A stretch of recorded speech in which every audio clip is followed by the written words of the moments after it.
نبی پاک علیہ الصلوۃ والسلام کی شان ایسی ہے کہ قرآن میں بھی کوئی عیب نہیں ڈھونڈ سکتا اور نبی پاک علیہ الصلوۃ والسلام میں بھی کوئی عیب نہیں ڈھونڈ سکتا. اللہ نے ایسے سچے نبی عطا فرمائے, ایسے کامل نبی عطا فرمائے. سبحان اللہ. اعلیٰ حضرت تو کہتے ہیں عیب تو چھوڑو, عیب کا گمان بھی کوئی نہیں کر سکتا. وہ کمال حسن حضور ہے کہ گمان نقص جہاں نہیں, یہی پھول خار سے دور ہے, یہی شمع ہے کہ دھواں نہیں. یعنی یہ ایک ایسے آقا ہیں جن میں نقص تو چھوڑو, نقص کا گمان بھی کوئی نہیں کر سکتا.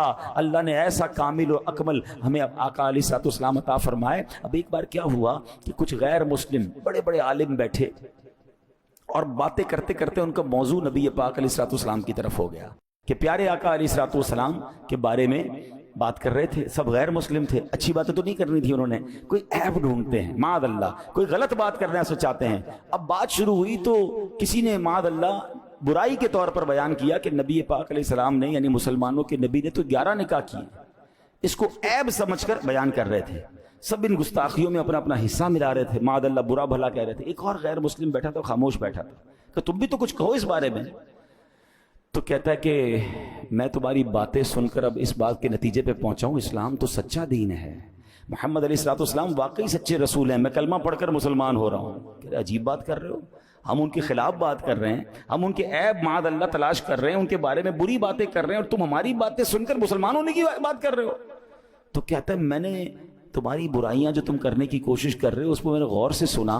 تم کہتے ہو کہ محمد علیہ الصلوۃ والسلام نے 25 سال کی عمر میں پہلا نکاح کیا, وہ بھی ایک بیوہ خاتون سے کیا, پھر باقی نکاح آپ نے 40 سال کی عمر کے بعد کیے. ذرا سوچو تو صحیح 25 سال کی عمر کیسی ہوتی ہے. جوانی کے 17-18 سال سے لے کر 25 سال تک انسان پر شہوات کتنا حملہ کرتی ہیں. مکے کا ایک خوبرو نوجوان ہے, بہترین صفات کا حامل ہے, اللہ اکبر, کتنا کردار پاکیزہ تھا کہ عرب کے اس بے حیائی والے دور میں ان کے کردار پر کوئی اثر نہ ہوا اور نفسانی خواہشات سے دور بے داغ جوانی گزاری. ایسا تو کوئی سچا نبی ہی کر سکتا ہے. لہٰذا میں مانتا ہوں کہ وہ اللہ کے سچے نبی ہیں, کلمہ پڑھ کر مسلمان ہو گئے ہیں. تلاش کرنے گئے تھے عیب, مگر عیب تو ملنا نہیں تھا. سبحان اللہ. نبی پاک کی شان کا ایک اور پہلو ان کے سامنے, کیونکہ دل جس کا پاکیزہ ہو, یہ اللہ نے جس کو ہدایت دینی ہوتی ہے نا, اللہ اس بات پر اس کے لیے راستے کھول دیتا ہے. اور میں نے جیسے کہا کہ اسلام کو نیگیٹولی پڑھنے کے لیے, اسلام کی معاذ اللہ برائی تلاش کرنے کے لیے قرآن پڑھنا شروع کیا لوگوں نے. مگر آپ انگریزوں کے اور غیر مسلموں کے بہت سارے واقعات آپ کو انٹرنیٹ پر مل جائیں گے کہ جنہوں نے کلمہ پڑھا وہ کہتے ہیں ہم تو اسلام پر ریسرچ کر رہے تھے کہ دیکھیں کتنا برا مذہب ہے, مگر جیسے جیسے ڈیپ ڈاؤن جاتے رہے, جیسے جیسے ریسرچ کرتے رہے, ہمارے سامنے اسلام کی خوبیاں آتی گئیں. تو اللہ نے اپنے حبیب کو واضح نشانی عطا فرمائی. نظر آنے والی بات ہے. وہ شاعر کہتے ہیں نا, آنکھ والا تیرے جوبن کا تماشا دیکھے. آنکھ ہو تو تماشا جوبن دیکھے گا نا.